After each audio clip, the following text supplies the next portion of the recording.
Assalamualaikum warahmatullahi wabarakatuh.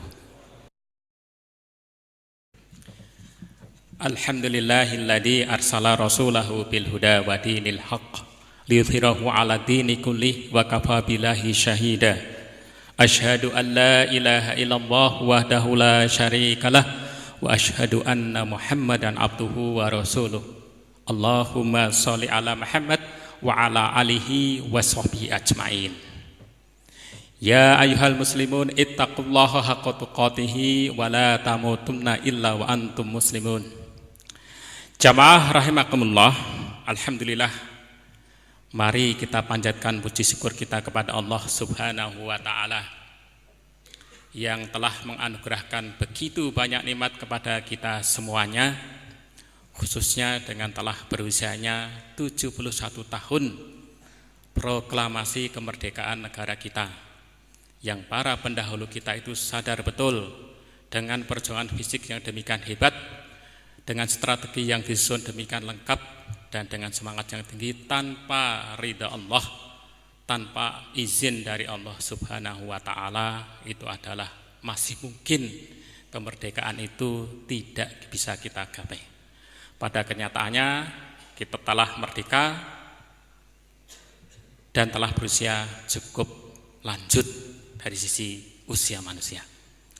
Salam dan salawat semoga dilimpahkan kepada pimpinan sejati kita, suri toladan kita dalam segala aspek, aspek yang kecil, aspek yang besar, aspek yang sekarang kita jalani, aspek yang nanti akan kita hadapi, Nabiullah Muhammad sallallahu alaihi wasallam beserta para pejuang yang telah menjaga agar ajaran tauhid ini kita kenal selengkap mungkin, kita terima seutuh mungkin, sehingga kita punya kesempatan untuk berpikir, untuk mengkaji, untuk memutuskan bahwa inilah satu-satunya jalan yang layak kita tempuh, yang akan memberikan jaminan ketenangan di dunia bagi yang meyakininya. Kalau kita mengaku yakin tapi tidak dan mengaku mengikuti jalan itu, jalan tauhid itu, tetapi hidup kita tidak tenang, mungkin perlu kita tengok kembali sampai sejauh mana pernyataan kita itu tentang bahwa kita adalah pengikut Muhammad sallallahu alaihi wasallam. Jamaah rahimakumullah, beberapa waktu yang lalu dalam dua khutbah paling tidak itu disinggung mengenai posisi negara kita dan posisi umat Islam pada umumnya. Tidak henti-hentinya, tidak ada akhirnya kalau kita bicarakan posisi umat Islam yang jumlahnya cukup banyak meskipun tidak mayoritas di dunia ini, 1,5 miliar dari sekitar 6 atau 7 miliar penduduk bumi ini. Posisinya kecuali memiliki kekayaan SDA, bahan alam, sumber daya alam, posisinya itu semuanya terpuruk. Sebenarnya agak aneh juga, padahal kita ada yang kuntun khairan umatin ukhrijat linnas, kok terpuruk itu siapa yang menjadikan kita terpuruk? Yang menjadikan kita terpuruk itu bukan yang membuat, yang mengirimkan Nabi, mengirimkan Rasul, menurunkan Al-Quran, tetapi ya kita yang meyakini bahwa kita ini beriman, tetapi pada akhirnya tidak bisa membuktikan. Bagi adik-adik, bagi para penghuni baru, bagi warga baru ITB, baik S1, S2 maupun S3, nanti kan belajar SKS demi SKS, dibuktikan di laboratorium, kalau persamaan matematik dibuktikan dengan uraian dan sebagainya. Kemudian dia yakin bahwa F itu MA, misalkan seperti itu, bisa dibuktikan, diturunkan bisa. Kalau sesuatu massa diberi gaya, ada gayaan itu, ada hambatan dan sebagainya, dia akan bergerak dengan berjalannya waktu karena ada A-nya. A-nya diintegrasi 2 kali, jadilah dia posisi. Itu dia bisa lihat, yakin. Nah, sekarang kita meyakini suatu ajaran yang tadi saya sebutkan, kuntum khairan umatin ukhrijat linnas, tapi kalau tidak bisa membuktikan. Jamaah rahimakumullah, sebetulnya di awal surat Al-Baqarah, surat kedua di dalam Al-Quran itu, Allah pernah menyatakan, a'udzubillahi minasyaitonirrajim, bismillahirrahmanirrahim, qul nahbitu minha jami'a fa imma ya'tiyanakum minni hudam faman tabi'a hudaya fala khaufun 'alaihim wala hum yahzanun. Itulah perintah pertama dari Allah kepada Adam untuk keluar dari status elit sebagai penghuni surga, dari status elit sebagai khalifatul fil ard. Meskipun kita mengatakannya sebagai suatu pelanggaran yang sebetulnya tidak luar biasa, tapi status elit itulah barangkali yang menjadikan pelanggaran apapun. Sudah status elit diberikan kenyamanan, tidak bisa memegang amanah. Itulah barangkali yang bisa memberikan hikmah bagi kita kenapa Adam disuruh keluar bersama Hawa dari kenyamanan untuk berjuang. Wallahu a'lam, itu Allah yang lebih tahu. Artinya ayat tersebut adalah kami menurunlah kamu dari surga. Kemudian jika kamu benar-benar datang, kemudian jika telah benar-benar datang petunjukku kepadamu, maka barang siapa yang mengikuti petunjukku tidak ada rasa takut pada mereka dan mereka tidak bersedih. Jamaah rahimakumullah, petunjuk itu sudah datang, dan nabi terakhir yang membawa petunjuk itu adalah nabi kita Muhammad sallallahu alaihi wasallam. Nah, sekarang sikap kita bagaimana terhadap petunjuk itu? Petunjuk itu bagaikan suatu medan pengarah, bagaikan suatu ideologi yang akan memberikan tuntunan kepada kita, kehidupan kita ini, apapun profesi yang akan kita tempuh. Kemarin diambil suatu ilustrasi bangsa Korea, pasti dia punya ideologi. Ideologi dia apa? Sejak taman kanak-kanak anaknya sudah dikatakan kamu harus mengalahkan di hadapan arah selatan itu, Jepang. Kalau kita pikir juga, mengapa Hitler itu bisa menggerakkan anak-anak muda Jerman untuk berperang dengan kekuatan Eropa yang jauh lebih establis, Inggris, Prancis, dan kemudian Uni Soviet. Pasti ada suatu ideologi yang mendasarinya. Entah kita sepakat atau tidak sepakat dengan ideologi itu. Dia bisa menyulap pola pikir dari generasi muda Jerman itu untuk berperang dan tanpa rasa takut, dengan keberanian yang luar biasa. Sebelumnya, pada saat pilot-pilot muda Jepang itu menyerang Pearl Harbor di Hawaii, itu juga tidak masuk akal dari strategi politik atau strategi militer. Tapi pada akhirnya dengan ideologi yang ditanamkan pada generasi muda Jepang yang kebetulan jadi pilot itu, mereka berani untuk maju dan tidak takut untuk mati. Kita ini umat Islam punya harapan hidup abadi di tempat yang tadi didiami oleh Adam dan Hawa. Sebetulnya kan dengan ideologi itu saja sudah suatu jaminan yang luar biasa untuk kita itu berjuang tanpa mengenal rasa takut, memperjuangkan kebenaran yang dampak sampingannya adalah kemuliaan di dunia, kesejahteraan hidup, kemajuan teknologi dan sebagainya. Jamaah rahmatullah, tentu saja kita tidak bisa atau kita bisa mengambil contoh dari yang telah dilakukan oleh umat Islam pada saat sebagian umat Islam itu melakukan dakwah ke Eropa.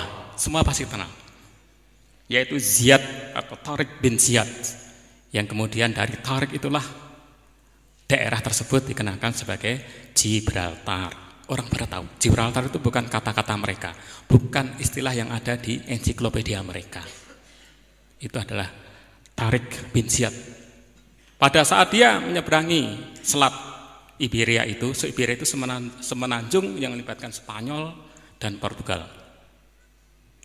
Dan kemudian telah mendarat di semenanjung Iberia, maka dia bakar kapal-kapal yang telah membawanya itu.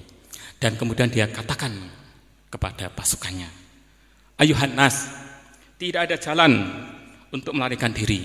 Laut di belakangmu, musuh di depanmu. Demi Allah, tidak ada dapat kalian sekarang melakukan kecuali bersungguh-sungguh, penuh keikhlasan dan kesabaran. Jamaah rahimakumullah, pada saat itu tidak ada satupun anggota pasukan yang kemudian membunuh Ziyad atau Tariq bin Ziyad, atau dia mengecam Tariq bin Ziyad dan sebagainya. Bagaimana generasi muda yang pada saat itu telah menunjukkan suatu sikap yang luar biasa, pasti lewat proses-proses tertentu yang tidak datang dengan tiba-tiba. Jamaah rahmatullah, nah salah satu tadi yang disinggung oleh Tariq bin Ziyad itu adalah ikhlas lillahi ta'ala, dan kita itu istiqomah dalam menjaga keikhlasan itu.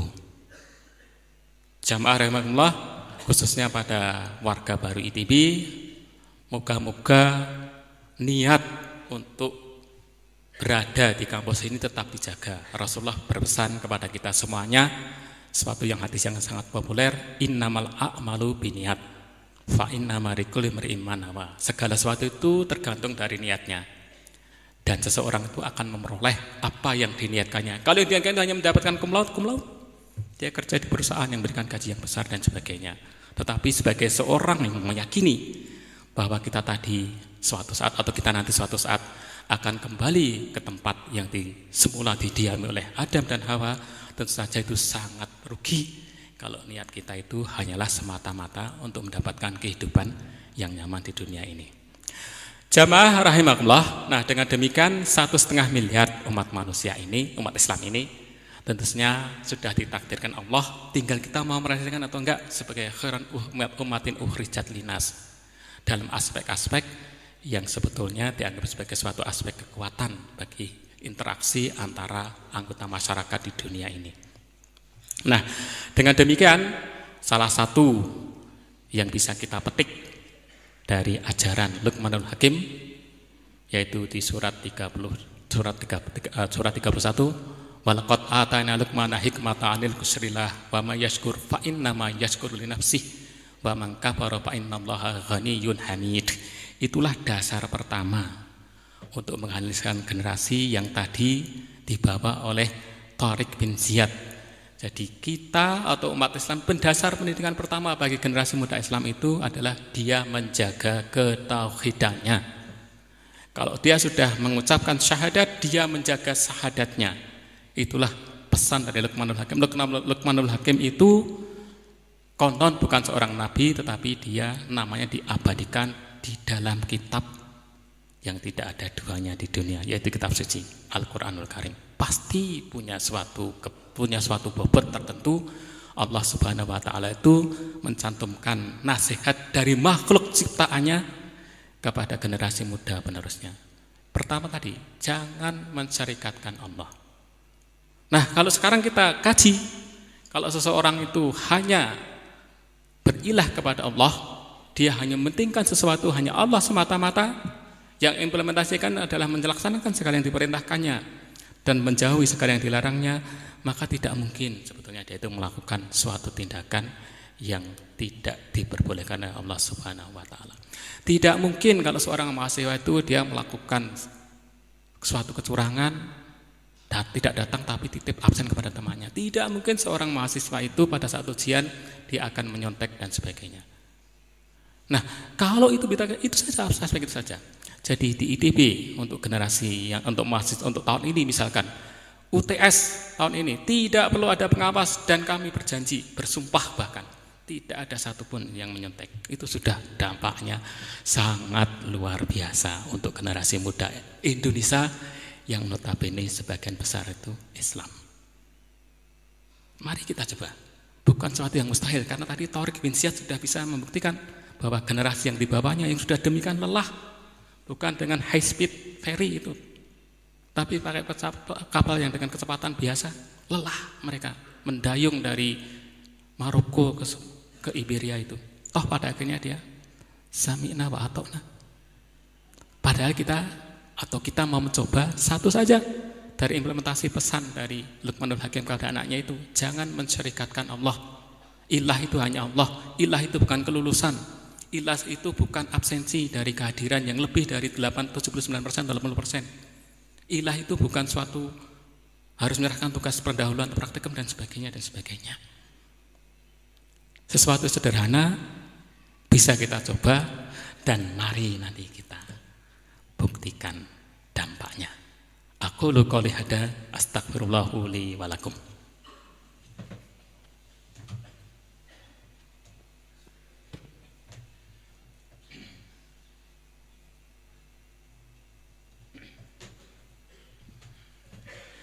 Alhamdulillahirabbil alamin wal aqibatu lil muttaqin asyhadu an la ilaha illallah wahdahu la syarikalah wa asyhadu anna Muhammadan abduhu wa rasuluh. Allahumma shalli ala Muhammad wa ala alihi wa sahbihi ajmain. Jamaah rahimakumullah, yang dicapai oleh negara-negara maju sekarang anggota OECD itu adalah kemajuan ekonomi. Karena dengan itu mereka menguasai politik, menguasai teknologi, ilmu pengetahuan dan sebagainya. Termasuk yang sangat spektakuler adalah Korea Selatan, Jepang sebelumnya. Tetapi beberapa negara OECD lainnya itu masih belum bisa menemukan jawaban terhadap fenomena paradoksal yang dialami oleh Korea Selatan dan Jepang. Paradoksal apa itu?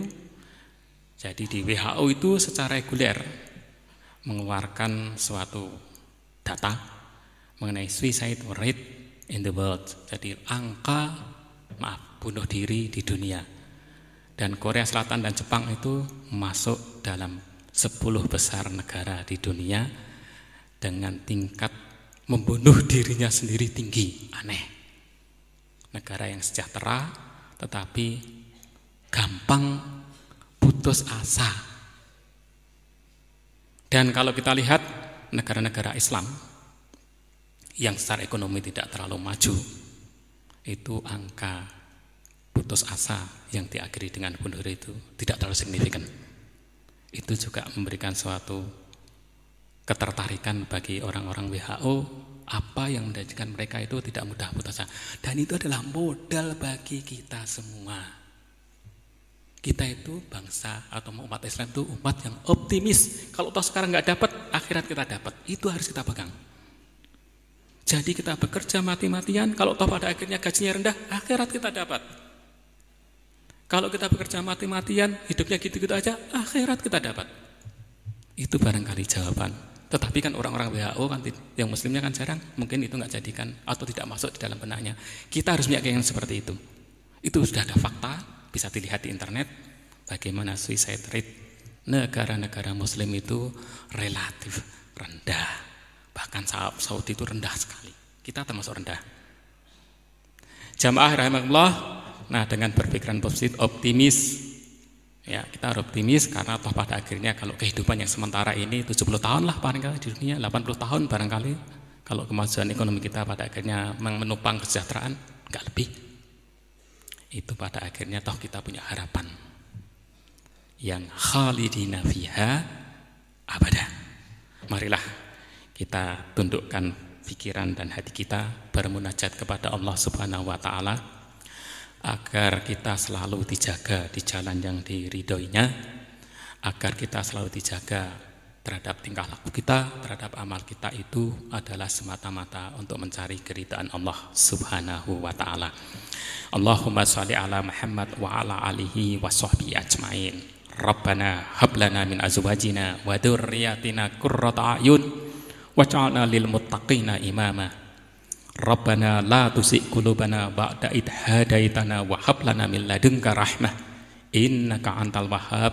Rabbi ij'alni muqimas shalah wa min dzurriyyati Rabbana wa taqabbal du'a. Rabbana ighfirli wa li walidayya warhamhuma kama rabbayani shaghira. Rabbana ighfirli wa li walidayya walil mu'minina yauma yaqumul hisab. Allahumma ighfirli wa li ikhwanina alladziina sabaquna bil iman wa la taj'al fi qulubina ghillan lil ladziina amanu rabbana innaka ra'ufur rahim. Allahumma inna nas'aluka salamatan fid din wa afiyatan fil jasad wa ziyadatan fil ilmi wa barakatan fil rizqi wa taubatan qoblal maut wa rahmatan indal maut wa maghfiratan ba'dal maut. Rabbana atina fid dunya hasanah wa fil akhirati hasanah wa qina adzabannar. Subhana rabbika rabbil izzati amma yasifun wa salamun alal mursalin walhamdulillahi rabbil alamin. Wa aqimus shalah.